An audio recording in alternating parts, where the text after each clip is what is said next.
গতকাল ঠিক 11:30 থেকে 11:45 নাগাদ আদমপুর গ্রামে আমি এসআইআর ফর্ম নিতে কালেকশনে যাই।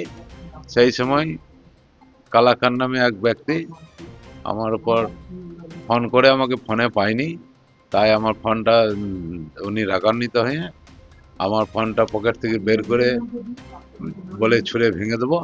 আমি বললাম, কেন ভাঙবেন, আমি কি করেছি?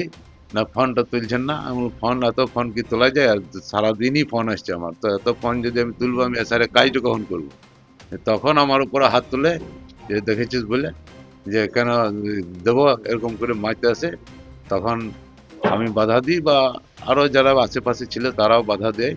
ও পরবর্তী ক্ষেত্রে ওনাকে ঝাড়াঝাড়ির পরে উনি আমার কাছে ভুলও স্বীকার করেন যে ভুল হয়েছে। তারপর আবার আমার যা কিছু আমার হয়েছে সেগুলো আমি ঊর্ধ্বতন কর্তৃপক্ষকে জানাচ্ছি, যে আমার এরকম এই হয়েছে বা এখানে যে ঘটনা ঘটেছে। তার ফলে এবারে ঊর্ধ্বতন কর্তৃপক্ষ যেটা ভালো বুঝে সেটা করেছে, আর কিছু না। থানায় অভিযোগ করেছিল। আর থানায় অভিযোগ, এবার ঊর্ধ্বতন কর্তৃপক্ষ আমাকে যেভাবে চলতে বলছে আমি সেভাবেই চলছি।